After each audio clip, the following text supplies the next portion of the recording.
श्रुतिस्मृतिपुराणानाम् आलयं करुणालयं नमामि भगवत्पादं शङ्करं लोकशङ्करं शङ्करं शङ्कराचार्यं केशवं बादरायणं सूत्रभाष्यकृतौ वन्दे भगवन्तौ पुनः पुनः ईश्वरो गुरुरात्मेति मूर्तिभेदविभागिने व्योमवद्व्याप्तदेहाय दक्षिणामूर्तये नमः। सदाशिवसमारम्भां शङ्कराचार्यमध्यमाम् अस्मदाचार्यपर्यन्तां वन्दे गुरुपरम्पराम्। श्रीविद्योपासनासक्तं श्रीविद्यापीठभूषणं श्रीविद्याभिनवं वन्दे श्रीकृष्णानन्दसद्गुरुम्। श्रीविद्यापाठम्। हरि ओम। Continuing with these verses on Bhaja Govindam.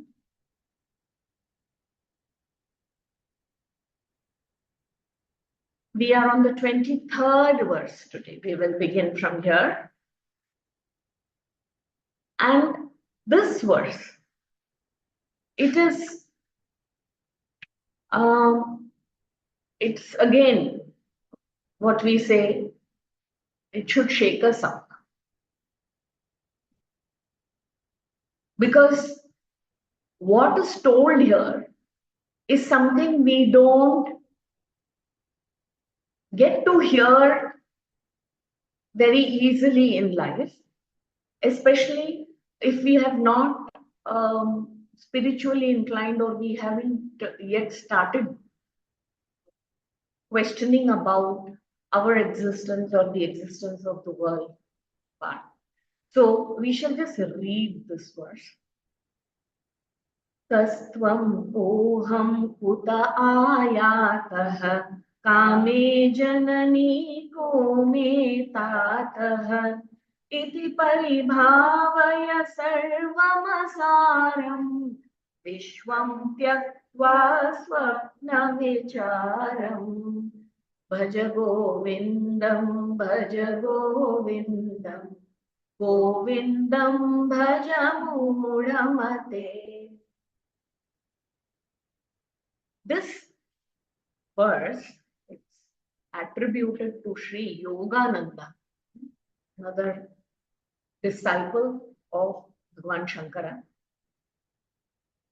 Here he says, Kahatvam, who are you? And Kaha aham, koham, kastvam, koham, kuta ayatah, kutaha, from where? Ayata, where did I come from? And Kame Janani, who is my mother? And Tataha, who is my father? And he says, Iti Paribhavaya. This way, you must inquire.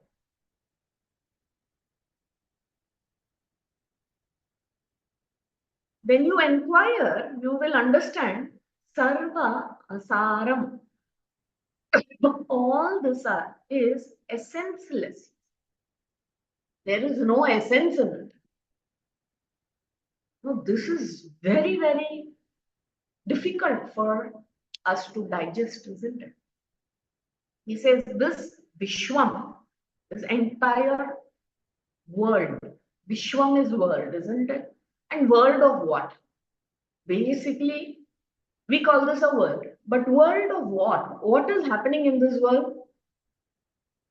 Each one of us is experiencing something, isn't it? Therefore,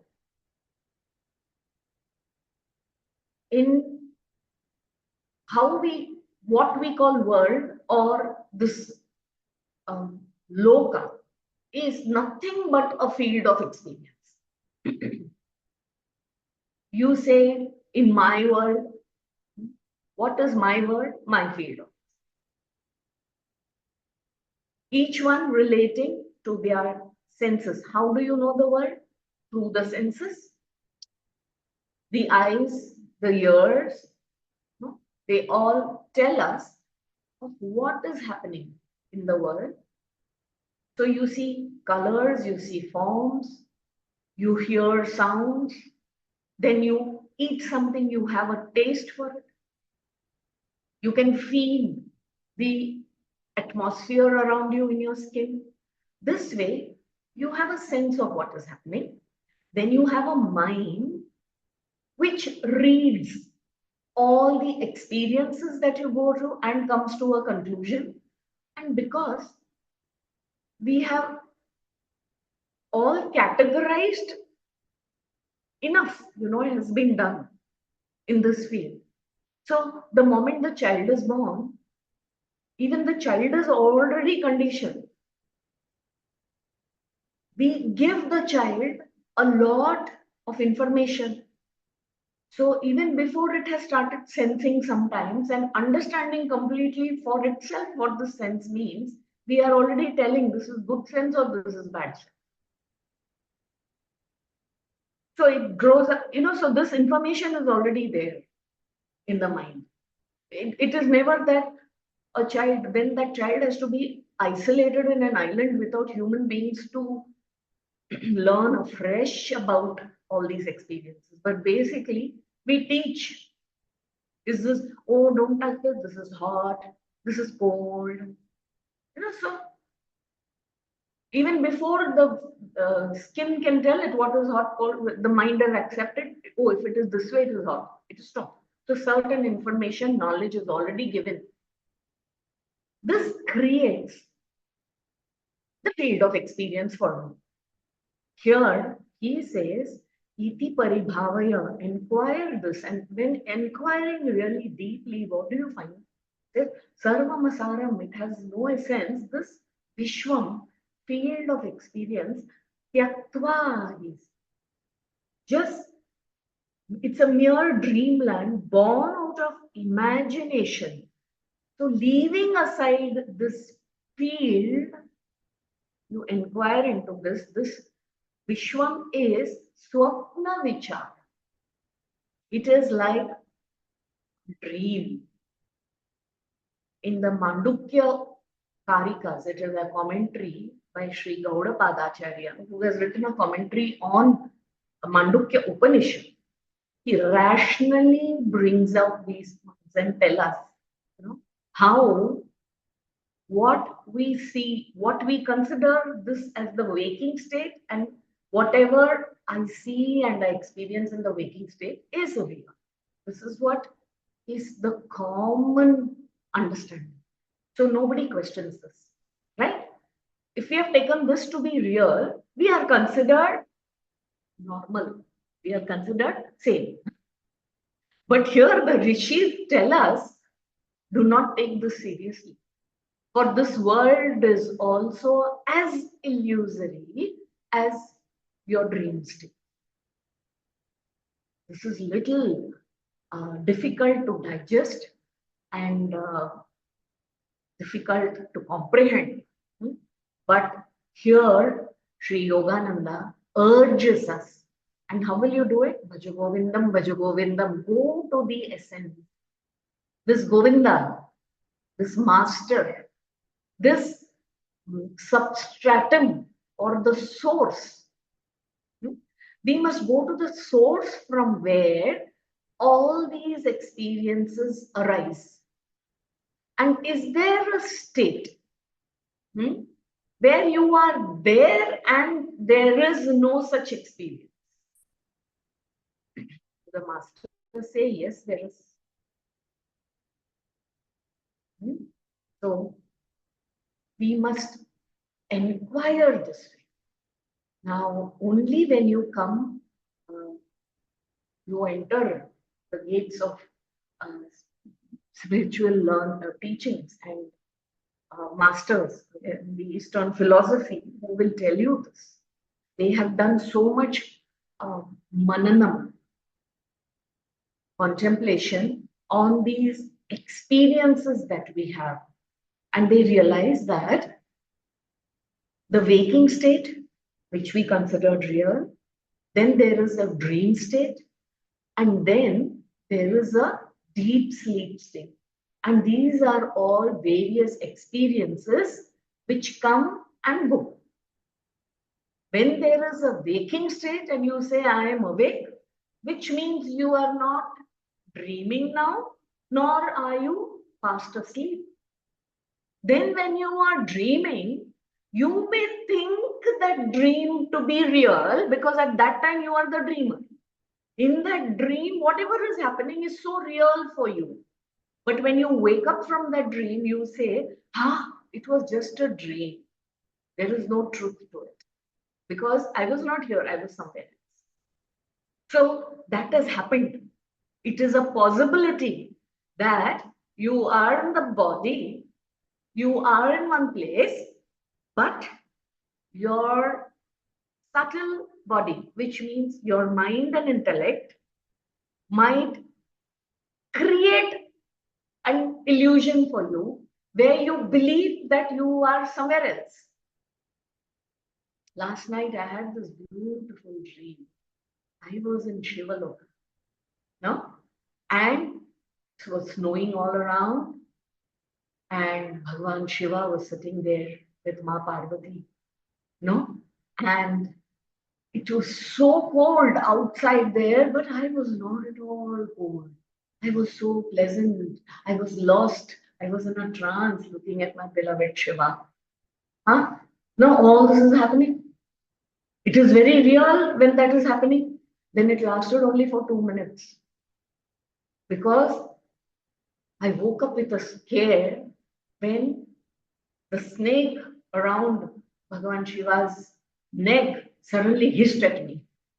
And I woke up and I said, oh, this is a dream. Which means it's a possibility that I may experience. In the waking state, what happens is I participate in it with my body. In the dream state, my body is resting in the bed while the mind is engaging in this kind of. Then in deep sleep state, what is my deep sleep state? That in which there is no experience. Isn't it? What do you say? What is that deep sleep state? When we wake up, we say, I didn't know anything. There was nothing happening. Where was this world? I didn't know where the world was. I was dead to the world. Where were you? I have no clue. Oh, there was a state, isn't it? That this field of experience was not available for you. So when the waking is there, the dream is not there. The dream is there, then the waking and sleep is not there. When the deep sleep state is there, both dream is not there and waking is not there. So one is cutting off the other. It is not permanent. One thing doesn't last continuously. Therefore, these are just different experiences that you go through. You are the one who knows the difference between the three, and you are the one who recognizes when one comes and goes. That means you are constant and you are apart from all of that. Now, if that is who you are, it gives. We must understand then who am I? Where have I come from? Who's my mother? Who's my father? This is important because we must inquire into this. These are the lines on which we, the disciple Sri Yogananda tells us to begin our inquiry. Now, when we ask, who am I? Who are you? Really, you will say, yes, I came from my mother and my father. Before my mother was an individual. Then the day she got married, she became a wife. And I am born out of the food that my mother and my father consumed. Because the egg and the sperm produced in my parents' body, respectively, is produced by the food that they ate. It is in their body, these cells. And I was born out of it. Okay, this body definitely came from there. But where did I come from? Isn't it? This way we must inquire. Now, nobody tells us this, isn't it? We take it so much for granted that this is who I am, this is who my mother is, this is who my father is. This, when I was born, my mother was born also. In a sense of my relationship with her, isn't it? Otherwise, my mother was another woman. She was a wife. The day she got married, she was a wife. Till then, she had independent existence. Then they got into this relationship. And then when I was born, there was another relationship there. Now, all these relationships are dependent on each other. If there is no wife, there is no husband. If there is no child, there is no parent. But the person remains, isn't it? So then who are you? This way, he says, you begin to question, let us not this Vishwam, it is very attractive, and all human experiences, the physical, the emotional, the intellectual, all of this consume our time and energy all the time. All the while we are lost in this. So to be able to withdraw from this and then focus on the source is what he says to do. Bhaja Govindam. Bhaja Govindam is that. Seek the source. Seek Ishvara. Ishvara is the source of everything. No? Seek that source. Worship that source. And keep thinking on that. Because once you come to know that, then while in this body, you are liberated from all limitations. You are liberated from all suffering. You are free from all suffering, all misery. This misery is born from the ego, not knowing who I am, because I have never inquired that way and never reached the source. I assume to be someone, a personality who is identified with the body, with the intellect, with the emotions all the time. And I am engrossed in this world which I create for myself, assuming myself to be this body, mind. And that is where all suffering arises. So once this ego is understood, inquired upon and understood, what remains is actually myself, the true self. Everything else is born from this ego sense. So taking it further from here, you will see, let us see the 24th and the 25th verses. Both these verses, they are all interlinked, you can say. Because it is again emphasizing just this point.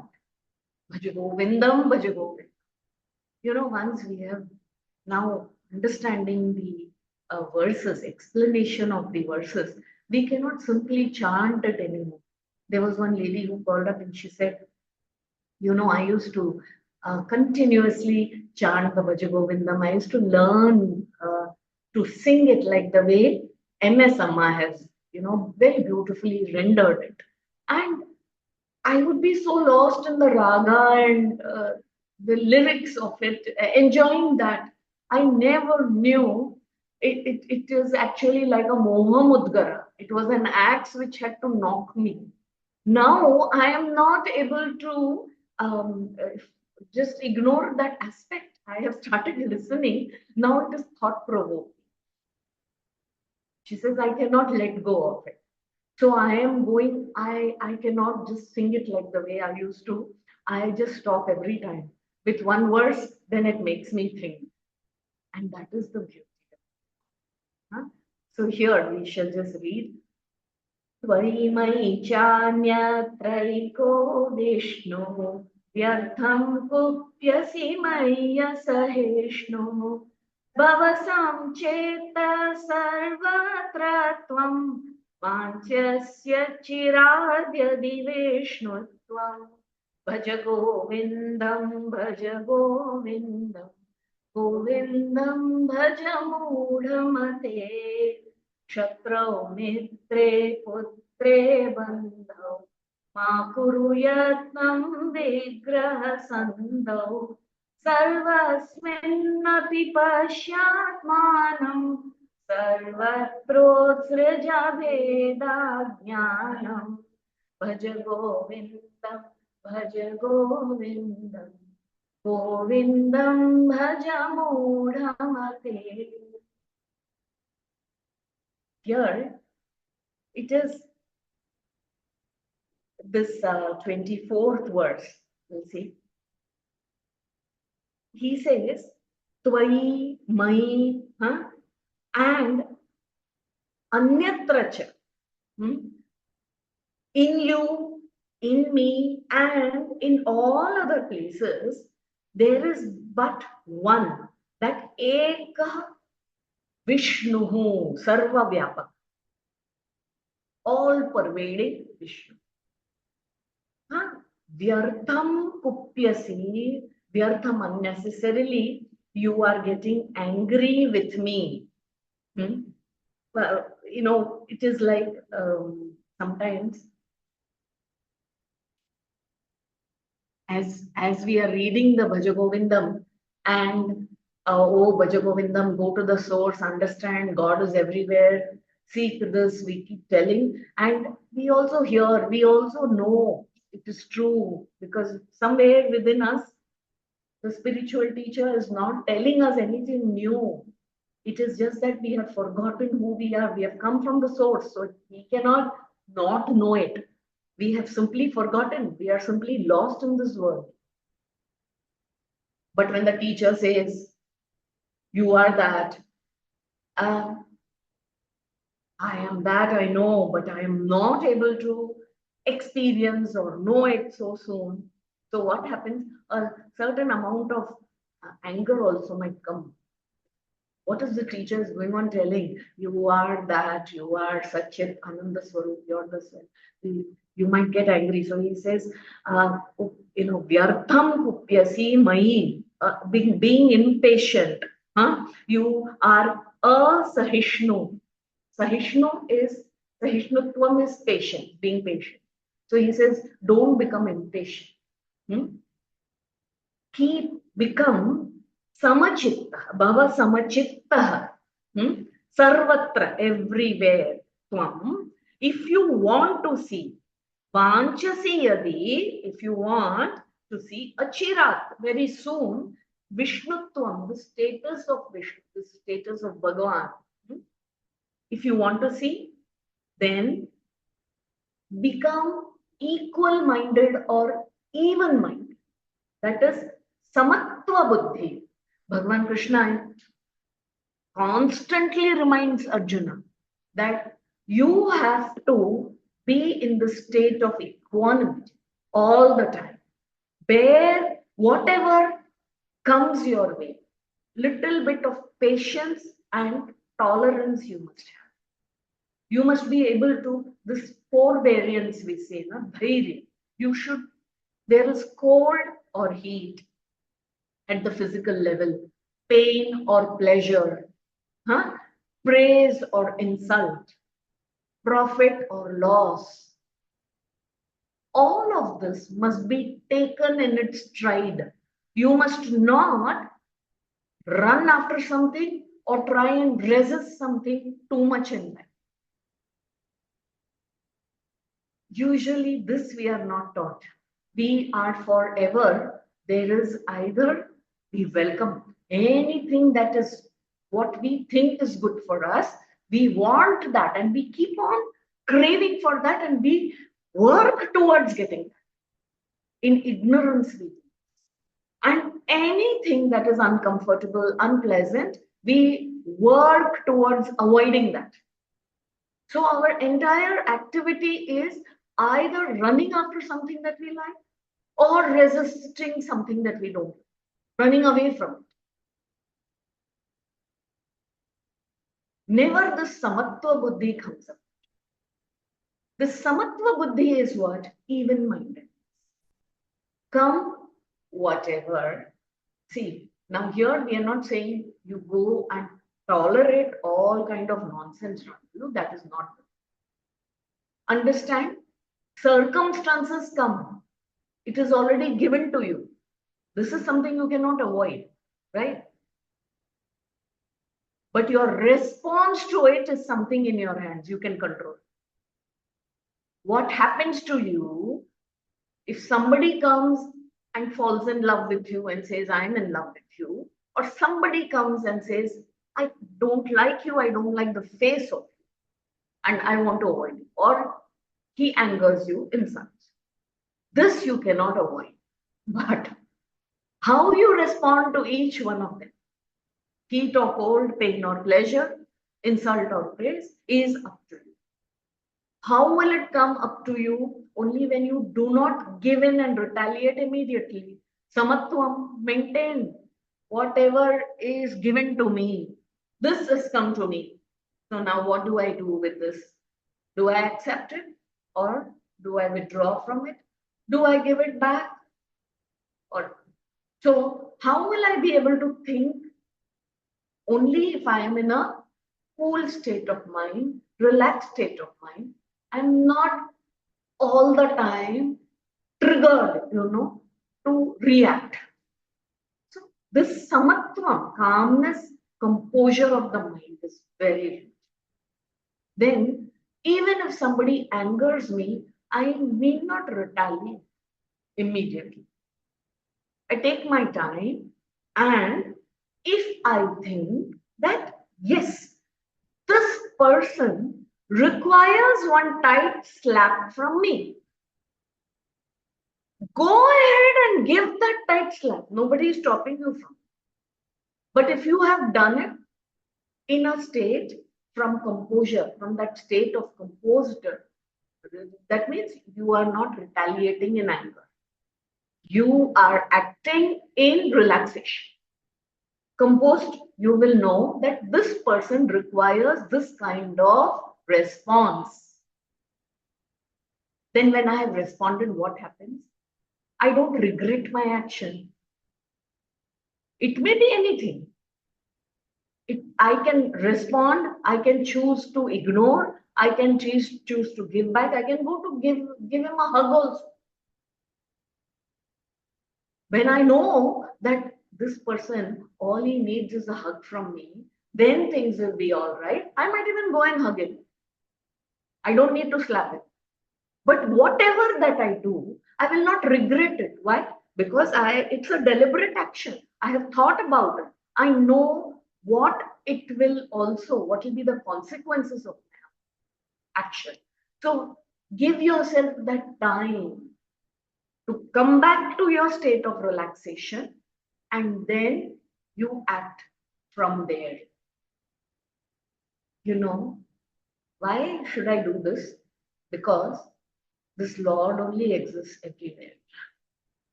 We have seen that, we have heard that God is everywhere and in every human being. We say Namaste, which means I salute, I bow to the being in you. The being in you is the same as the being in me. Having said this, do I really respond that way? If it is Krishna only, if it is Bhagavan only who is insulting me, how would I respond to Bhagavan? Isn't it? So whatever anger is coming, I must first settle down and say, Bhagavan, why are you angry with me? That person is insulting me. Hey, Bhagavan, you are insulting me like this. From where has this come? Why has this come? It will reveal why this happened. Because actually, one only is talking to us all the time. There is no other person. So if we really want to see this, hear what we are told, huh? Maintain this state, even mind. Everywhere, an animal, a plant, human being, whatever situation comes, this is the situation that God has put me in. This is the trigger now He is giving. Why is this? If every situation in life is thus converted for your own spiritual growth, then every situation is an advantageous. In every situation, you will. Of course, then your game of chess, you begin like the mystic, he always says, what is this world? He says, no, it is a game of chess between me and my beloved God. The only thing is, in this game, he is going on winning. He is winning, and I'm only enjoying and I'm laughing at the kind of moves he has made. Now, are we able to enjoy life this way? Every moment is just a challenge thrown by God at you. He has thrown now a ring, a ball is passed on to your foot. Now let's see what you do with it. Okay, Bhagwan, I got it. Now see what I'm going to give back to you. I'm going to surprise you with this. Have we looked at life this way? Now, where do we come from? From our own conditioned mind that is filled with lot of information which is not got from the right source, made up of all our memories of the past. Again, by default, we have collected a lot of things, and that is where we are coming from. So even when there is a fresh moment, life is dynamic. Every moment is renewed. There is nothing old about the moment. But we are dealing with it with our old mind. I always went through this. I always thought like this. I always because coming from memory. We are not living here in this moment, in that dynamic state. So, how will we see? So, he says, if you want to see Bhagavan everywhere, then keep this even mindedness. Whatever you are seeing in this, whatever it is that you are experiencing in this world, is a game between you and the beloved, and then now you deal with it. And once you begin to deal with this like this, he says, you will begin to very soon see Bhagavan everywhere. Simplest. It's a beautiful key given, The keys are all here. They are not empty philosophy. This is why this culture has lived and will continue to live. This is eternal dharma. It is not speaking about something that will come and go. This is the ultimate truth given to us. Therefore, Bhaja Govindam, Bhaja Govindam, Govindam Bhaja Mudamate. So when the student doesn't realize this and he gets angry, the teacher says, don't be angry. You keep the state of oneness, evenness within. Go back to that state of relaxation. It can happen only through dedicated action and devotion to God. And service to mankind. This is what all the rishis prescribe.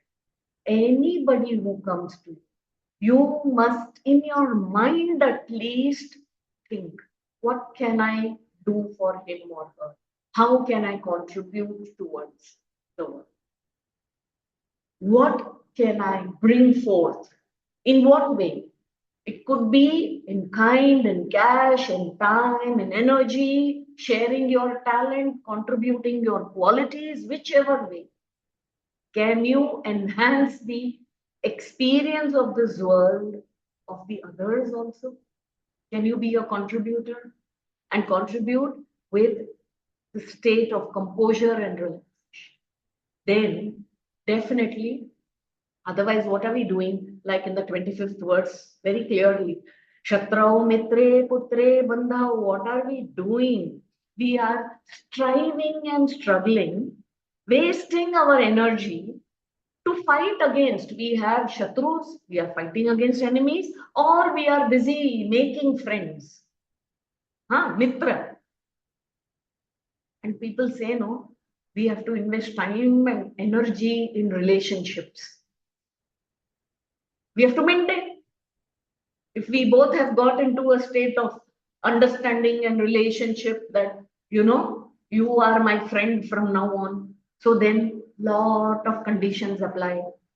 You have to give me a call every day and let me know what has happened in your day.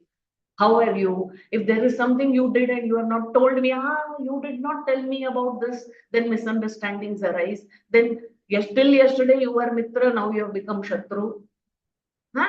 Oh, many things. We are vyartham, wasting our energy and time in this. You didn't talk to me, you spoke to me. If you are my friend, you cannot be the friend of that one whom I consider my enemy. So two friends have sometimes, two people have one enemy, then they become friends because of that. They have nothing in common with each other, but that enemy is common. No, that is enough for me to become friends with another person. What a waste. This way, we are going on. This is my son, this is my relative. This is the Arjuna disease also. Arjuna is a warrior. He has to fight every righteous war. But what happens to him? And he is ready to fight. Every warrior fights, isn't it? Every country in the world, if you go there, they will tell you that you cannot commit a murder. Universal dharma. It is not accepted. Whether you are a communist country, whether you're a Catholic, Islamic, Hindu, Hindu country, whatever other country, believe that murder is a crime. Okay?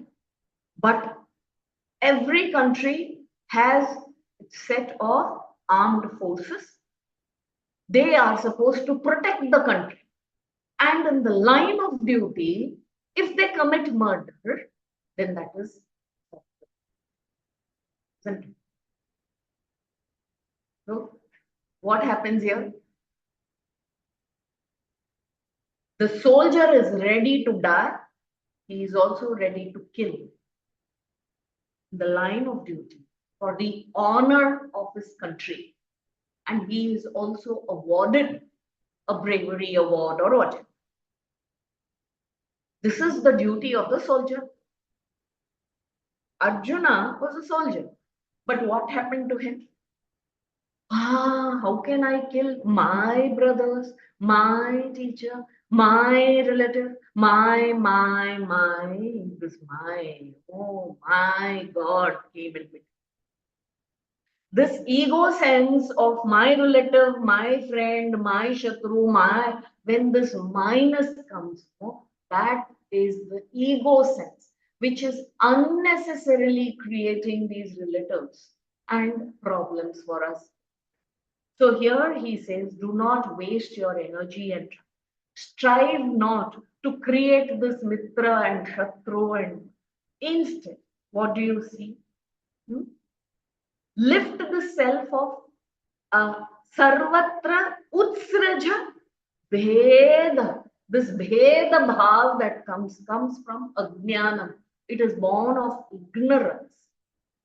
That I look at somebody as my friend and somebody else as my enemy. It comes from this difference of this ignorance. It comes from seek the self everywhere, seek that Govinda everywhere. Now, this is what he says. Govinda is everywhere. So keep this bhava of samatvam and do not strive to become friends with somebody or to make enemies of somebody. All these ideas of differences come from ignorance. They are born out of ignorance. Ignorance of what? Ignorance of the self. And now we go to the 26th and the 27th verses.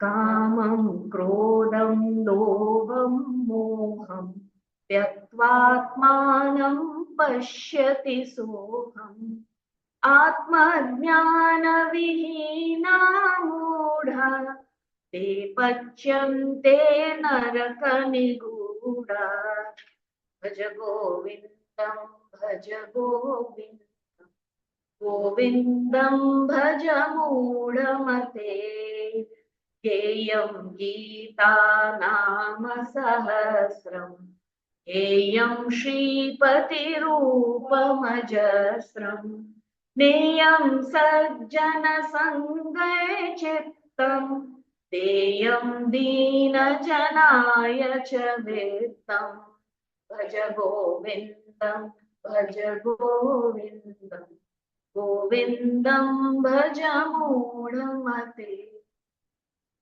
Bhaja Govindam, Bhaja Govindam. This is what must be done. Seek the source, worship the creator. Come to recognize the self, this Atman, this Govinda, who is the self of all. Seek this oneness. What happens is, when this oneness is not known, but we begin to act from this space of ego sense. I referring to the body, mind, and intellect. Now, the body, mind, and intellect connect with the family I come from, the community I am from, and creates all these differences. Physical, emotional, intellectual. And you see, when there is an other, Kama, Krodha, Lobha, Moha, all of this arises, isn't it? See, it's a beautiful example. If suppose my teeth, and this happens to us, must have happened at least once in our lifetime, that by mistake we have bitten our tongue, either swallowing food or eating, chewing, or just while talking. It happens. What do you do then when your own teeth have bitten your tongue? Do you say, I want to break my teeth? Now I'm going to bash it up, or I'm going to remove it, pluck it out, so that I teach the teeth a lesson and it doesn't bite the tongue. You don't do that, isn't it? Why? Teeth is yours, tongue is yours. Everywhere, self is seen.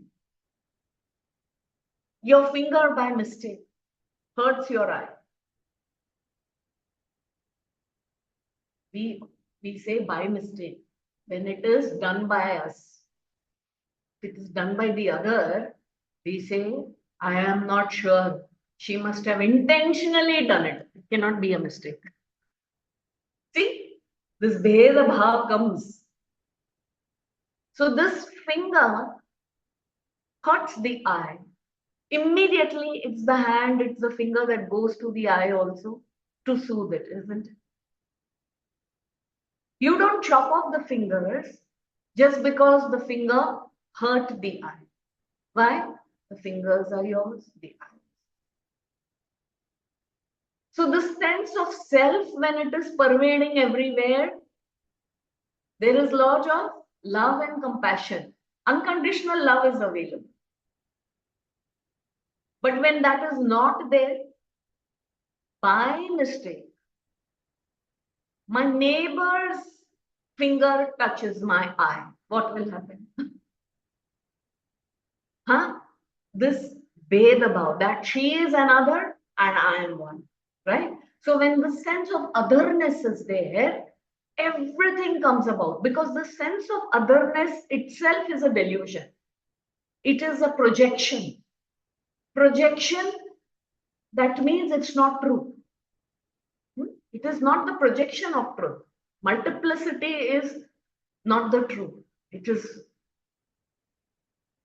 union, just one. That is the truth. This oneness is simply exaggerated and projected this. So when there is another, there might be this desire to attain the other. Not getting it, I might be angry. I want something, I don't get what I want, but somebody else has it. Then it creates anger in me. This way, greed arises, moha arises, delusion arises. So he says, kamam, krodham, lobham, moham, tyatva, leaving aside or having renounced these, what you must do, you must seek the self in it, the I. The ones who have Atmajnana Vihena, the ones who do not have this Atmajnana, Atmajnana Vihena, without this Atmajnana, they have not started pursuing this. They are moodhas, they are fools who have no self-knowledge, and they pachyante naraka niguda. They are constantly, they will consequently also and constantly experience hell only. Why? Because this world then becomes hellish one. For they do not even begin to think on these lines. For the ones who go away from who they are, their true nature, in our culture, our scriptures also, they say, what is Papa Karma? Papa is going away from who you truly are, your true nature. So somebody who is going away from his true nature is committing Papa, and committing, when you commit Papa, the consequences of Papa is nothing but give you a hellish experience. That is why we suffer. We suffer. Where somebody suffers a lot, we must understand he is ignorant of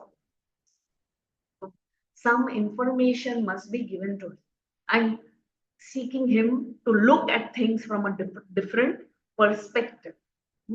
So only then it will happen. And again, like I said, this is not empty philosophy. So how to go about is also given. That's what is spoken of in the 27th verse. What is he saying? Geyam Gita. Chant the Gita, sing the Gita.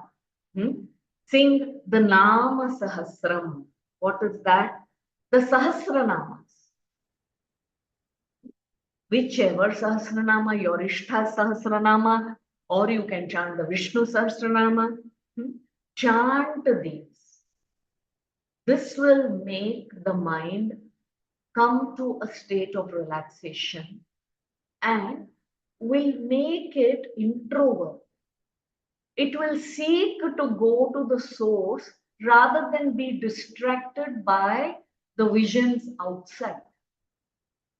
When you are constantly focused on the outside, which creates the sense of otherness and multiplicity, ego, anger, delusion, everything arises.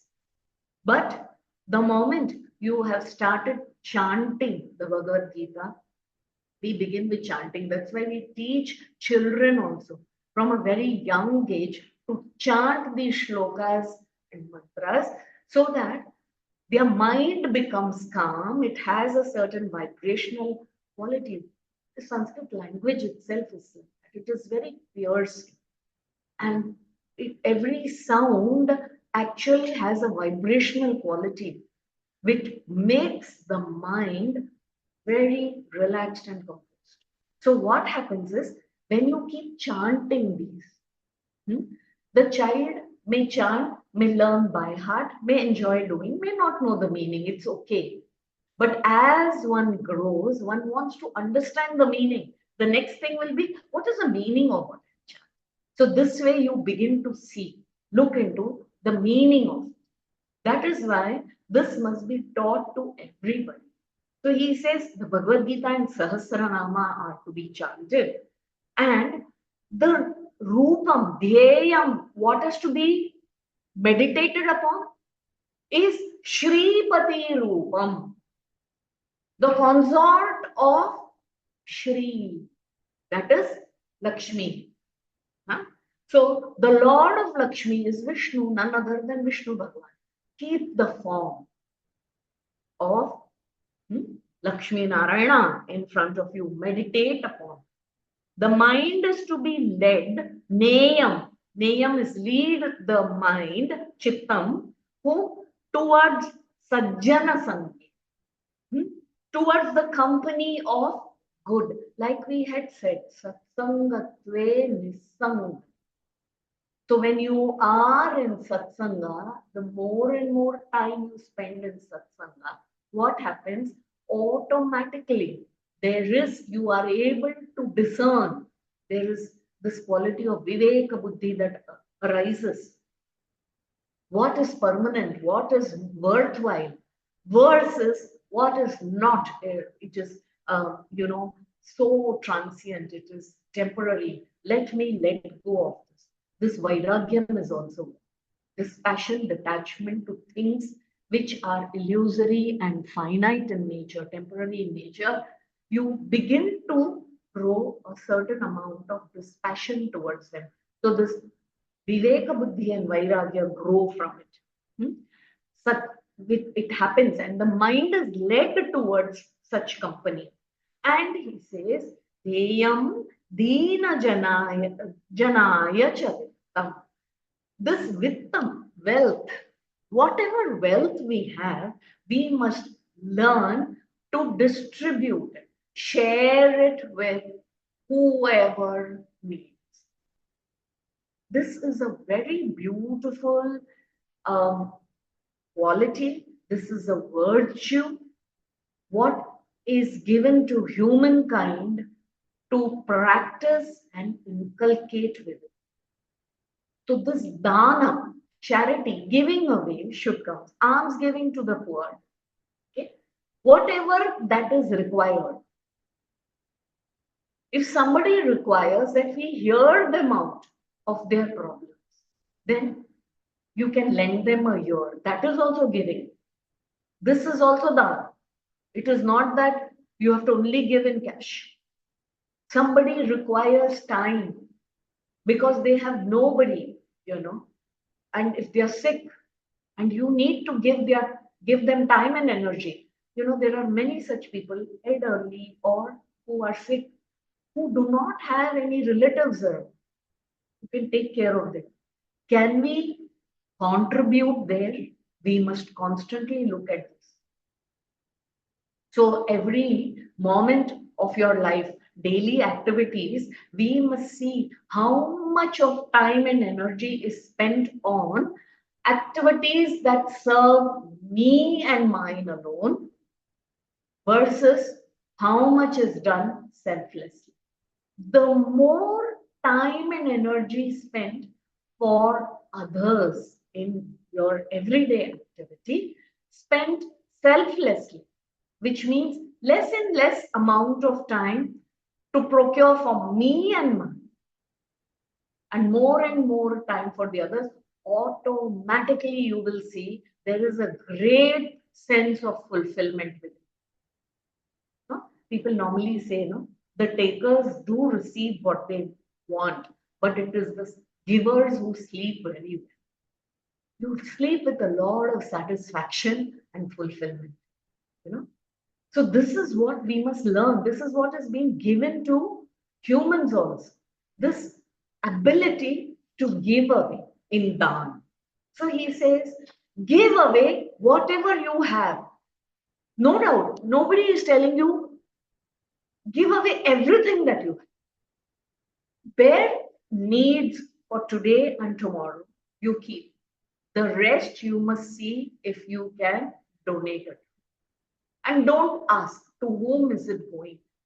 If you look at nature, everything in nature is simply giving away. It of course consumes. It requires to be nurtured because it needs to survive. Beyond survival for the day, whatever else is there, it offers. Every tree, whatever flowers or fruits that grow, it doesn't ask, whom am I giving the fruit to? Did that person water me? Somebody would have watered, somebody has given life, somebody has brought the manure and soil. The fruits are simply distributed. And once given, forgotten. This is the way we must learn to share. Why is this act of sharing important? It helps us reduce this ego. This ego, why should it be reduced? Because that is the birthplace of kama, krodha, lobha, moha. All of it is kith and kin of suffering and misery. Where there is suffering and misery, there are all these qualities. And if this needs to go, ego needs to. If ego needs to go, what has to be done?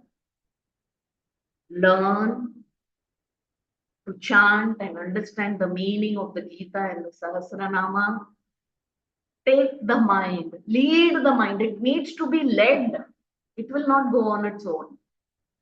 But once it is led towards Satsanga and towards Govinda, it recognizes, make it recognize the essence, the happiness, the fulfillment in such an act.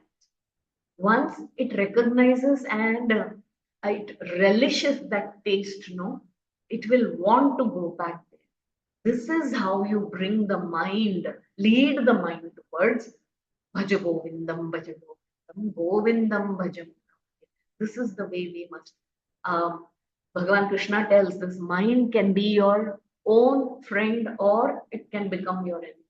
You must learn how to befriend it and to put it on something higher and nobler.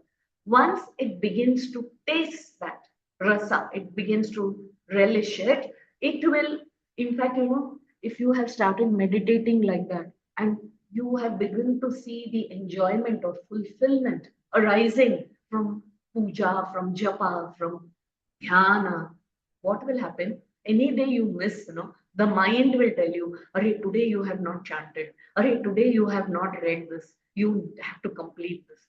See, that is the time when the mind takes you. You have to arrive at that. Till then, you have to lead the mind.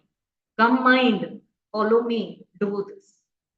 So, this practice, continuous practice, will bring you samatva buddhi, and in samatvam, one says you will come to see Vishnutvam everywhere. That God is all pervading and He alone is there everywhere. Therefore, Bhaja Govindam, Bhaja Govindam, Govindam Bhaja Govindam. So I think in the next class we will be able to conclude the text. There are about 4 verses left, which we will see in the next class.